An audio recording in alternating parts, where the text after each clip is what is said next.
로 누군가의 길을 비춰준다면 이런 제목으로 함께 은혜 나누도록 하겠습니다. 남자와 여자에게 수많은 차이점이 있습니다만 이 남자와 여자의 많은 차이점 중에 또 한 가지를 뽑으라고 한다면 그 중에 하나가 수다가 아닐까 싶습니다. 남자들의 통화는요 참 간결합니다. 채 1분이 지나지 않습니다. 야 뭐해? 어디야? 몇 시에 어디서 봐?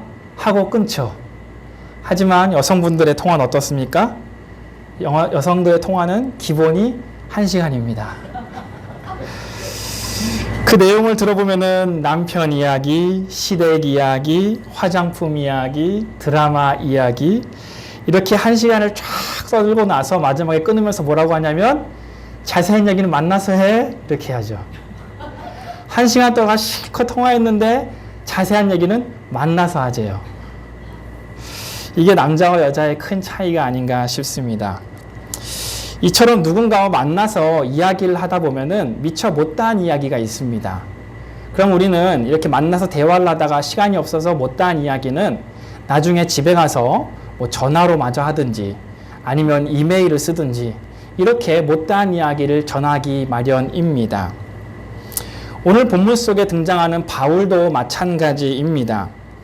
그는 AD 51년경에 그리스 아테네 지역에 있는 이 데살로니가라고 하는 지역을 여행하게 됩니다. 그 지역을 여행하면서 이 바울은요, 데살로니가에 있는 항상 어떤 특징을 가지게 되는데 이 바울은 어떤 특징이 있었냐면 어느 지역을 여행하게 되면 반드시 거기에 있는 회당에 먼저 찾아가요. 회당은 어느 사람들이 모여 있냐면 유대인들이 모여 있어 예배들을 드리는 곳인데 그곳에 찾아가서 가장 먼저 어느 지역을 방문했을 때 회당에 찾아가서 거기에서 복음을 가감없이 전파합니다. 그는 이 데살로니가에 갔을 때도 연때와 마찬가지로 이 회당으로부터 달려갔습니다. 그리고 그 회당에 도착한 이 바울은요, 그곳에 모여있는 유대인들을 향해서 복음을 전파합니다. 예수님이 메시아입니다. 예수님이 구원자입니다. 라고 하는 복음의 메시지를 단도직입적으로 선포합니다. 이렇게 바울은요, 가는 곳곳마다 회당에 가서 유대인들에게, 아직 예수님을 영접하지 않은 유대인들에게 예수님이 메시아입니다. 예수님만이 구원자입니다. 라고 하는 것을 전했습니다. 그런데 이 바울의 메시지를 듣고 사람들의 반응은 아주 첨예하게 달랐습니다. 한쪽 부류는 그 바울이 전하는 말씀에 순종하고 아멘으로 화답하는 반면에 한쪽에서는 바울을 저주하고 핍박을 했습니다. 사도행전 17장 4절 5절 말씀 우리 같이 한번 읽어보겠습니다. 시작. 그 중에 어떤 사람 곧 경건한 헬라인의 큰 무리와 고난을 받고 바울과 실라를 따르나 그러나 유대인들은 시기하여 저자의 어떤 불량한 사람들을 데리고 때를 지어 성을 소동하게 하여. 아멘. 오늘 말씀을 보게 되면 사도행전 17장에 어떤 사람들, 곧 경건한 헬라인들의 무리는, 그리고 적지 않은 귀부인들은 그 말씀을 받아들였고 바울과 실라를 따랐다라고 이야기하는 반면에 한쪽의 부류는 이 바울이 지금 소동한다, 사람들을 지금 소동하면서 어지럽힌다라고 이야기하면서 이 바울을 내쫓으려고 시도를 합니다. 자, 결국에 바울은 데살로니가에서 말씀을 전하고 복음을 선포하고 싶었는데 이 자신을 추방하는 무리 때문에 데살로니가에서 말씀을 다 못 전하고 추방을 당하게 돼요. 아까도 말씀드렸다시피 우리는 어떤 말을 하고 싶었는데 못다한 이야기가 있으면 그 말을 마저 해야 되잖아요. 바울도 그러했습니다. 지금 데살로니가에서 한창 하고 싶었던 말이 많았는데 추방을 당해가지고 말을 못 전하게 되었습니다. 그래서 이 바울은 이 데살로니가에서 추방을 당해서 쫓겨가면서 어디로 갔냐면 고린도라고 하는 지역으로 쫓겨가게 되었습니다. 그리고 오늘 우리가 함께 읽었던 본문 말씀인 데살로니가 전후서는 바로 이 바울이 쫓겨갔던 그 고린도에서 데살로니가를 향해서 쓴 편지예요. 그러니까 이것은 본인이 데살로니가에 있는 교인들 그리고 믿지 않는 사람들에게 하고 싶었던 못다한 이야기가 바로 데살로니가 전후서에 담겨 있다라고 하는 겁니다. 자, 여러분이 한번 바울이라고 상상을 해 보십시오. 내가 지금 어디에서 한창 만나갖고 할 얘기가 있었는데 이 얘기를 못했어. 그래서 편지로라도 그 얘기를 전해야겠어요. 그러면 그 편지에는 시시껄껄한 농담을 주고받겠습니까? 아니면 가장 급하고 가장 중요한 얘기를 전하겠습니까? 당연히 후자겠죠. 우리가 시간이 많으면 농담도 하고 이런 근황에 대한 이야기도 하겠지만 지금 그럴 여건이 아닙니다.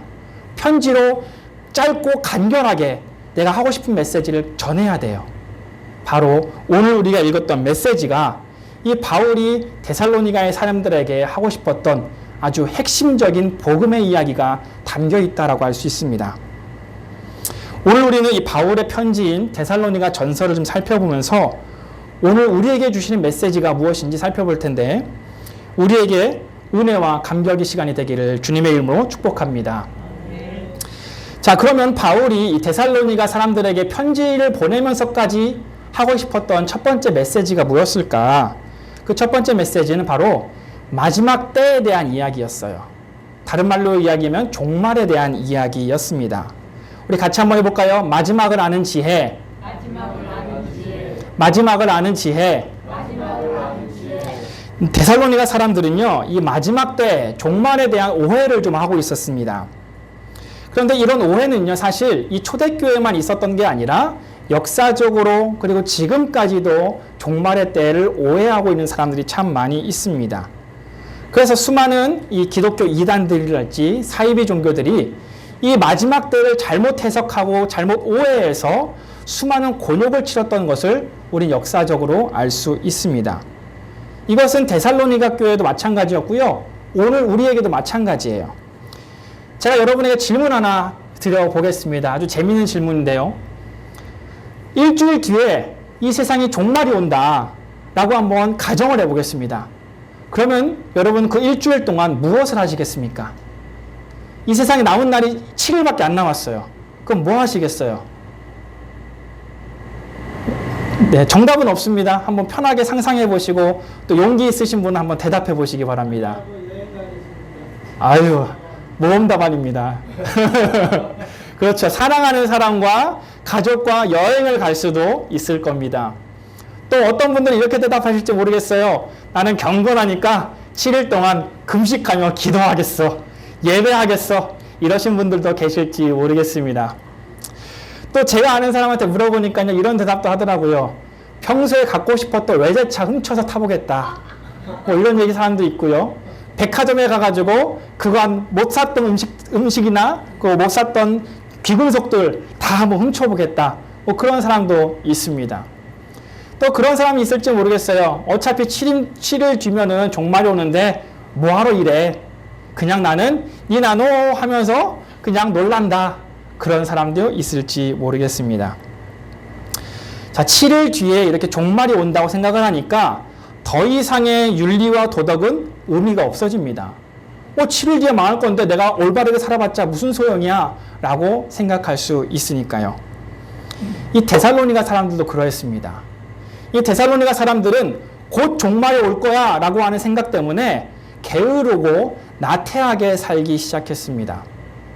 하지만 이에 대해서 바울은 분명하게 편지를 통해서 이야기합니다. 아니야, 너희는 지금 마지막 때 오해하고 있어. 마지막 때는 그렇지 않아. 너희들의 태도는 잘못됐어 라고 하면서 데살로니가 교인들한테 지적을 하고 있습니다.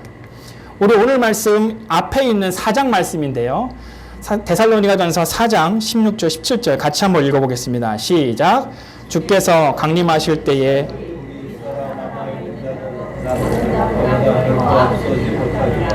주께서 호령과 천사장의 소리와 하나님의 나팔 소리로 친히 하늘로부터 강림하시리니 그리스도 안에서 죽은 자들이 먼저 일어나고 그 후에 살아남은 자들도 그들과 함께 구름 속에 끌려올려 공중에서 주를 영접하게 하시리니. 아멘. 바울은요, 데살로니가 4장 말미에서 주님께서 다시 강림하시는 종말의 그 때를 이미지처럼 사진처럼 지금 잘 묘사하고 있어요. 호령의 소리가 있고 천사장들의 소리가 있고 나팔 소리가 있고 그리고 주께서 강림하실 것이고 죽은 자들이 먼저 일어나며 살아난 이들도 함께 주님을 영접하게 될 거다라고 하는 것을 이미지로 잘 보여주고 있습니다. 그리고 오늘 우리의 본문 말씀인 5장부터는 이 이미지보다 종말의 이미지보다 더 중요한 게 뭐냐면 그럼 언제 오냐 때에 대한 이야기를 하고 있어요. 그래서 오늘 데살로니가전서 5장 1절부터 3절도 같이 한번 읽어보겠습니다. 시작. 형제들아 때와 시기에 관하여는 너희에게 쓸 것이 없음은 주의 날이 밤에 도적같이 이를 줄을 너희 자신이 자세히 알기 때문이라. 그들이 편안하다 안 편안하다 때에 임신한 여자에게 해산의 고통이 이른과 같이 멸망이 그들이 결코 피하지 못하리라. 아멘. 이미지보다 더 중요한 건 뭐냐면 그럼 언제 올 거냐 정말의 때가. 그게 더 중요한 거 아니겠어요? 그래야 준비하니까. 그런데 바울은 뭐라고 이야기해요? 형제들아 때와 시기에 관해서는 내가 할 말이 없다.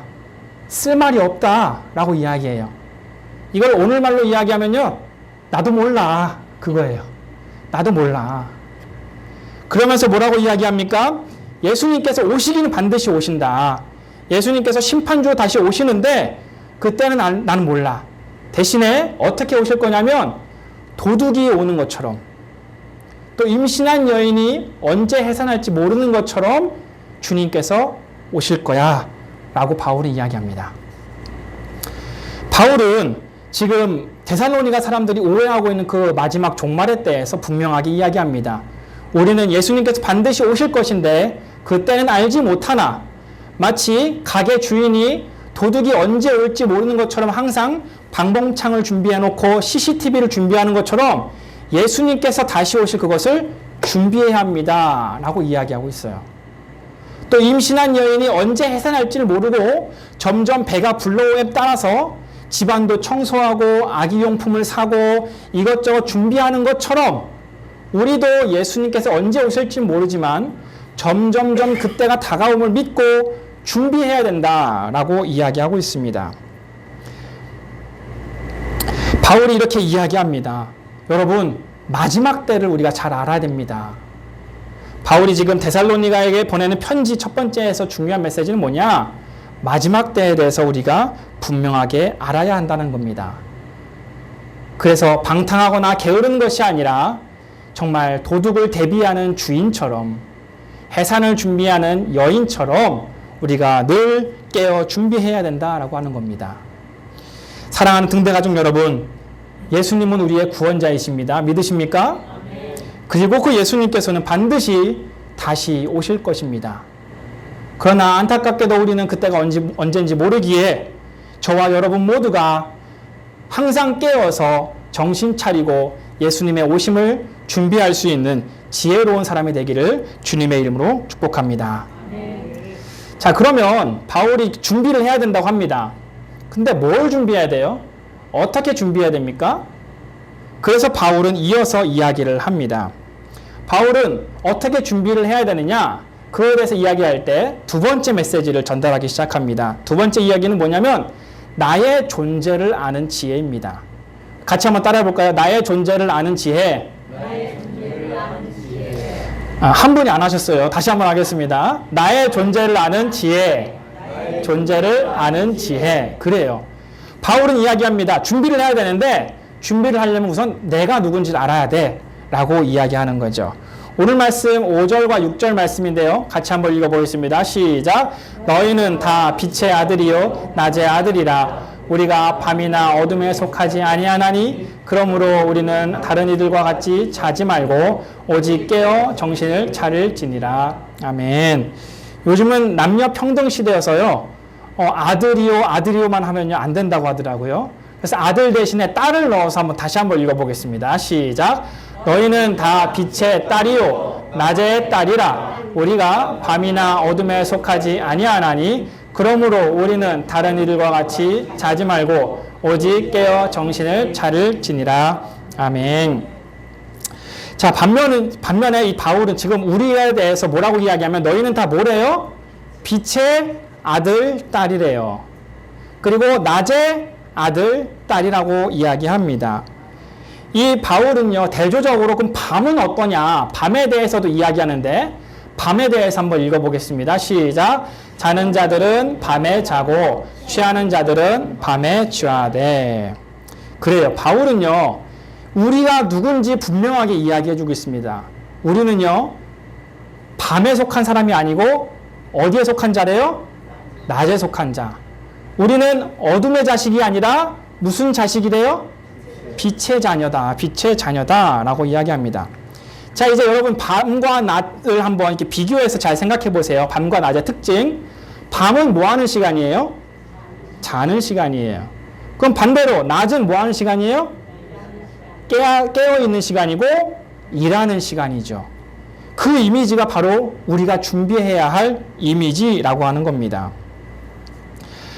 우리는요, 낮의 자녀이기 때문에 영적으로 깨어 있어야 돼요. 우리는 빛의 자녀이기 때문에 빛을 비춰야 돼요. 이것이 우리가 준비해야 할 겁니다. 바울은요, 그거에 대해서 어김없이 설명을 하고 있어요. 데살로니가전서 5장 8절 말씀인데요. 같이 한번 읽어보겠습니다. 시작. 우리는 낮에 속하였으니 정신을 차리고 믿음과 사랑의 호심경을 붙이고 구원의 소망의 투구를 쓰자. 아멘. 그래요.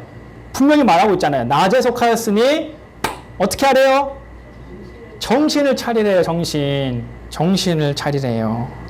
그러면서 이야기를 하기를 믿음과 사랑의 호심경을 붙여라. 호심경은 이제 가슴을 보호하는 갑옷이죠. 그것을 붙이고 구원의 소망의 투구를 써라 이야기하고 있습니다. 여러분, 예수님께서 반드시 다시 오실 것입니다. 예수님께서 심판주로 오실 텐데 예수님께서 오셔서 우리를 심판하실 때에 심판하시는 기준이 뭘까요?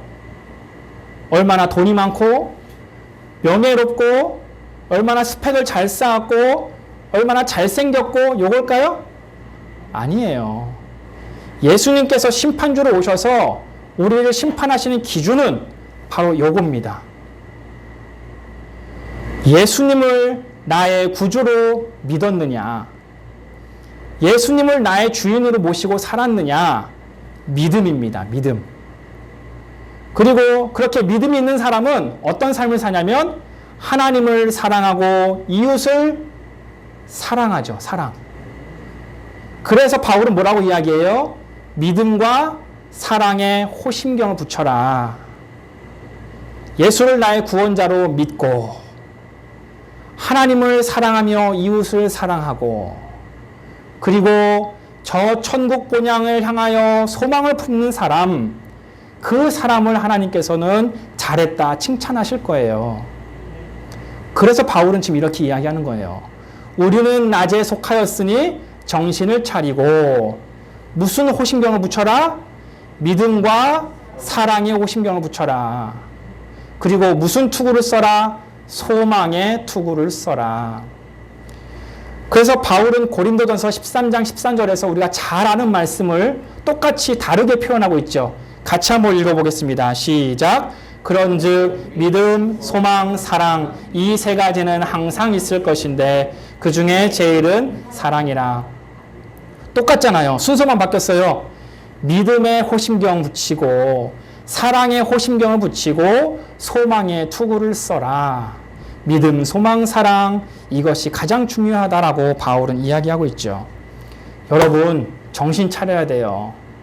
우린 낮에 속하였기 때문에 더 이상 어둠의 기준인 스펙, 돈, 명예, 부, 권력 요거 가지려고 우리가 아등바등할 필요가 없다라는 거예요. 우리는 예수님께서 우리를 오셔서 심판하실 그 기준, 예수님을 나의 구주로 믿고 있느냐, 하나님을 사랑하고 이웃을 사랑했느냐, 저 천국 본향을 향하여 소망을 품고 있느냐, 그거에 우리는 집중해야 한다라는 거죠. 바라기는 우리가 이것들을 준비함으로 인해서 정말 빛의 자녀로서, 낮의 자녀로서의 사명을 잘 감당할 수 있는 우리 모두가 되기를 주님의 이름으로 축복합니다. 자, 그러면 이제 바울은 또 계속해서 이야기합니다. 첫 번째는 너희가 마지막을 아는 지혜가 필요하다.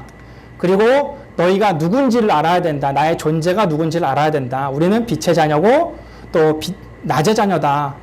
그럼 세 번째, 그러면 하나님께서 나를 빛의 자녀로 또 하나님께서 나의 낮의 자녀로 세우신 이유가 뭐냐? 이유가 뭐냐? 그거를 알아야 돼요. 그것은 두 가지가 있는데 첫 번째는 뭐냐면 누군가의 길을 비춰주기 위해서입니다. 누군가의 길을 비춰주기 위해서. 자, 우리 같이 한번 읽어보겠습니다. 존재 이유를 아는 지혜. 네, 우리의 존재 이유. 나를 빛의 자녀로 낮의 자녀로 세우신 이유가 뭐냐? 첫 번째, 같이 읽어보겠습니다. 누군가의 길을 비춰주기 위해. 다시 한번요. 누군가의 길을 비춰주기 위해. 아멘. 오늘 말씀 9절, 10절 같이 한번 읽어봅니다. 시작. 하나님이 우리를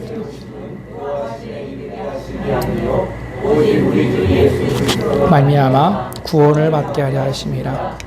께서 우리를 주구사 우리로 하여금 깨어있던 자 자기와 함께 살게 하려 느니라. 아멘.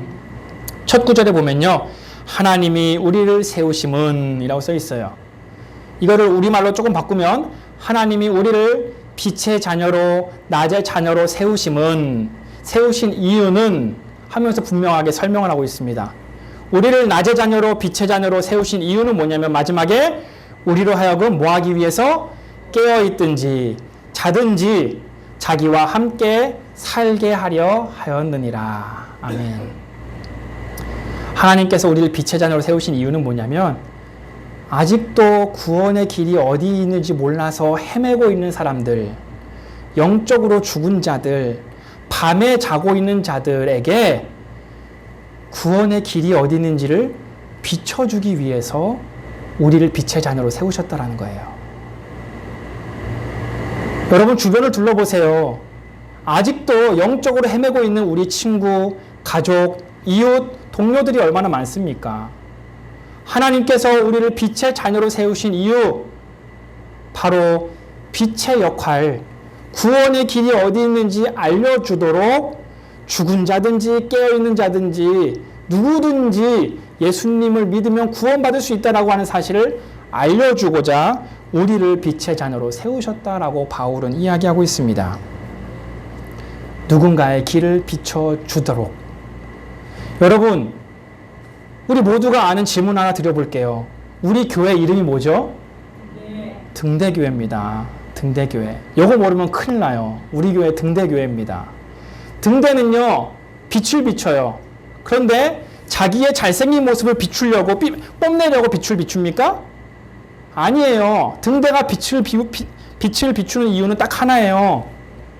다른 사람의 길을 비추기 위해서 등대는 빛을 비춥니다. 그게 등대 역할이에요. 그게 빛의 역할이고 낮의 역할입니다. 바라기는 나의 빛을 비추기보다는 다른 사람의 빛을 비출 수 있는 등대교인들 여러분 되시기를 주님의 이름으로 축복합니다. 또 하나님께서 우리를 빛의 자녀로 세우신 이유가 있어요. 다른 사람들, 아직 영적으로 자고 있는 사람들을 비추고 깨우기 위해서 우리를 빛의 자녀로 세우셨고, 또 하나의 이유는 뭐냐면 덕을 세우기 위해서입니다. 같이 한번 읽어보겠습니다. 덕을 세우기 위해.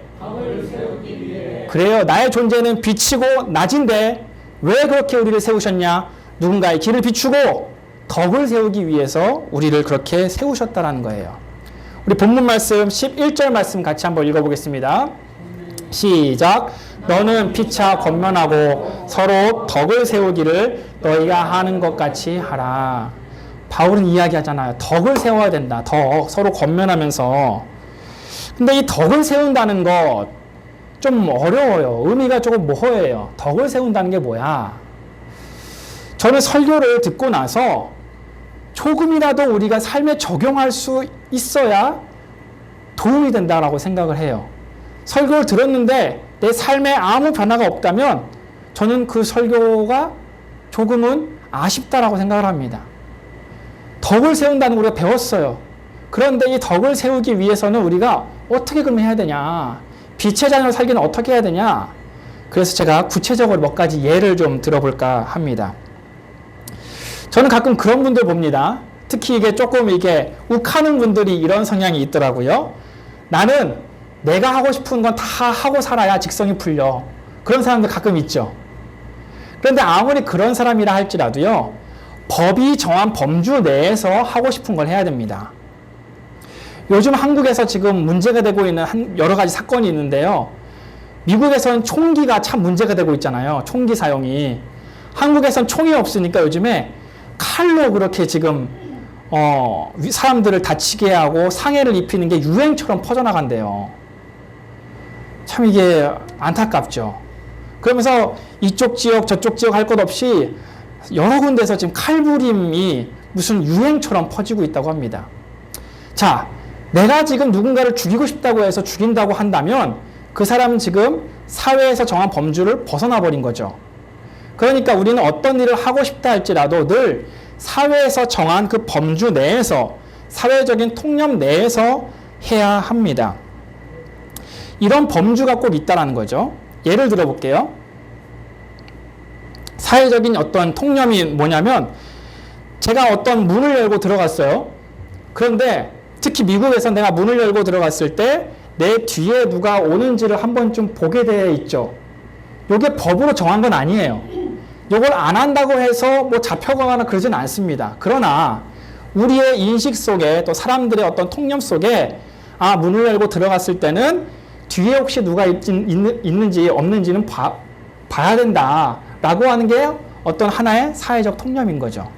그래서 누가 걸어온다라고 한다면 문을 잡아주는 것이 사회적인 어떤 매너이고 통념으로 우리는 받아들이고 있어요. 덕을 세운다는 것은요, 이 사회적인 통념보다 조금 더 높게 하는 거예요.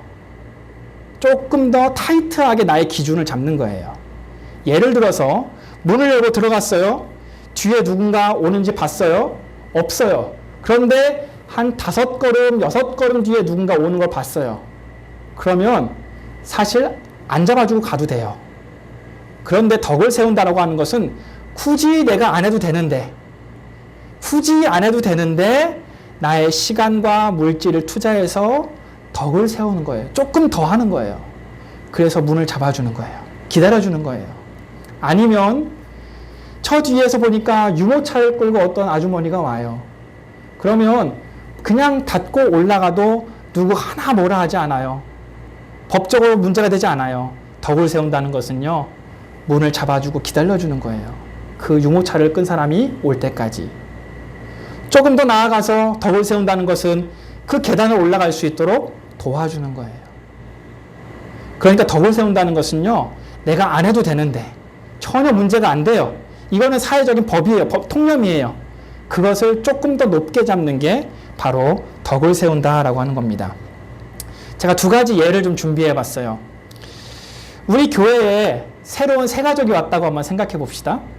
그리고 우리 교회는 지금 아주 가족 같은 공동체여서 한 명이 새로 와도 금방 티가 나죠. 그런데 우리 교회가 부흥하고 성장해서 한 100명쯤 됐다고 아주 기분 좋은 상상을 한번 해봅시다. 그래서 새가족이 한 명 왔어요. 그럼 티가 잘 안 날 거 아니에요. 100명이니까. 그래서 한 명 새가족이 왔음에도 불구하고 내가 아직 그 사람이랑 밥도 먹은 적 없고 이름도 몰라요. 그저 새가족 한 명 왔대. 그 젊은 양반? 그 정도만 우리가 안다고 한번 쳐봅시다.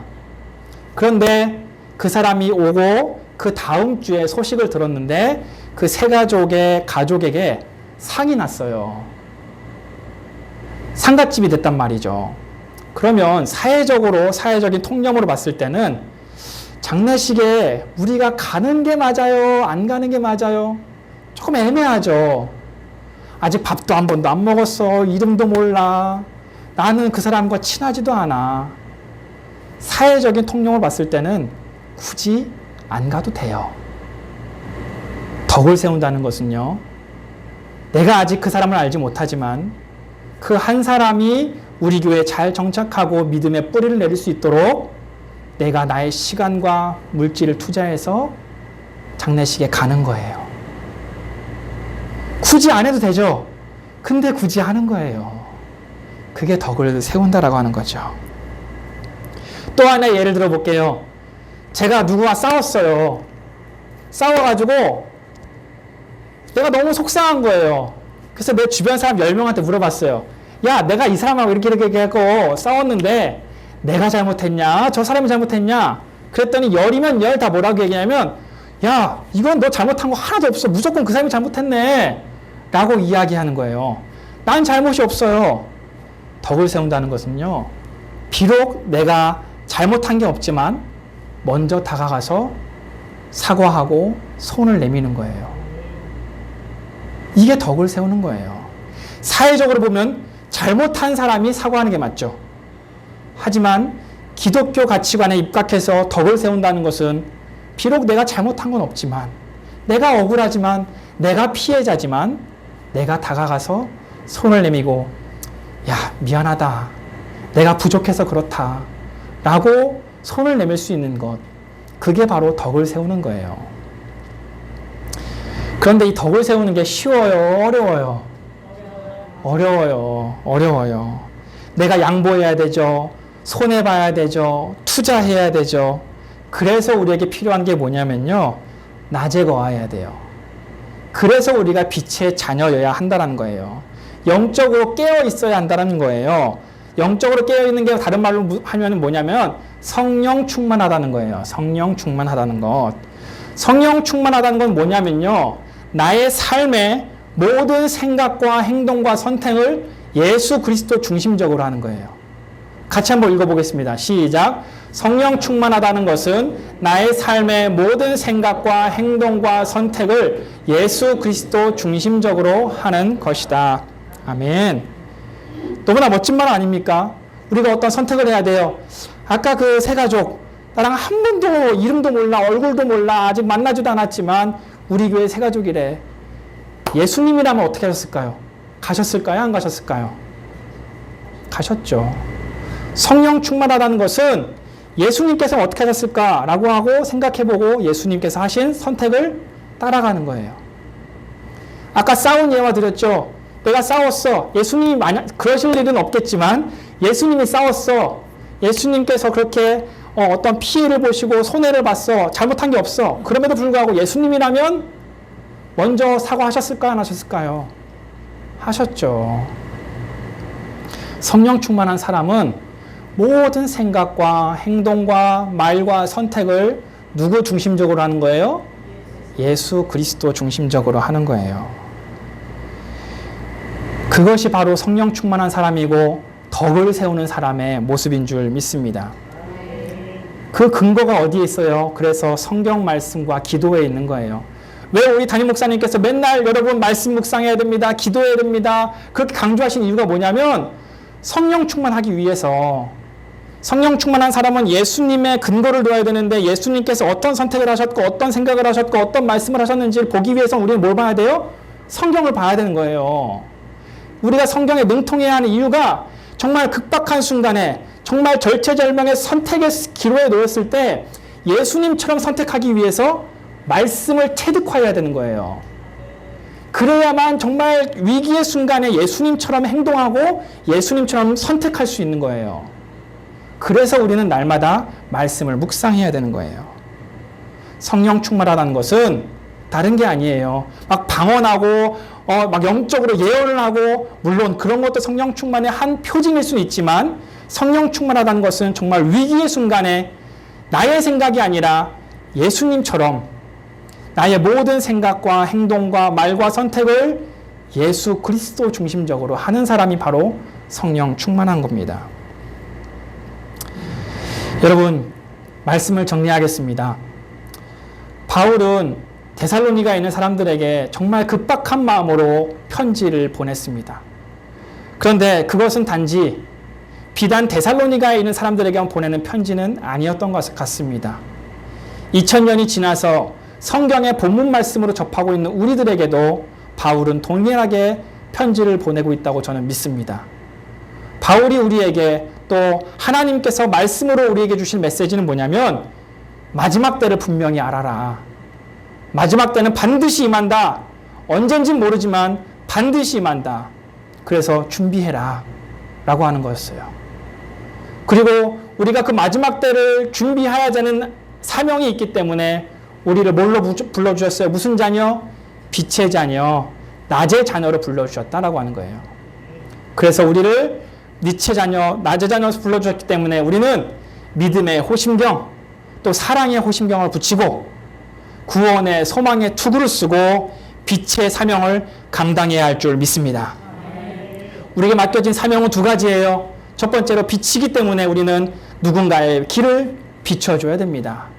아직 영적으로 무지한 사람들, 우리 가족들, 이웃들, 아직도 어둠 속에서 헤매는 자들에게 예수님이 길이오라고 등대처럼 빛을 비출 수 있기를 소망합니다. 그리고 빛만 비추고 말만 하는 게 아니라 이제 나의 삶으로 성경을 체득하여서 성령 충만하여서 내가 덕을 세울 수 있기를 소망합니다. 나의 모든 생각과 행동과 말과 선택을 누구 중심적으로? 예수 그리스도 중심적으로 하며 덕을 세울 수 있는 우리 모든 등대 가족들 되시기를 주님의 이름으로 축복합니다. 함께 기도하겠습니다. 사랑과 은혜가 많으신 아버지 하나님, 우리를 주의 자녀로 무엇보다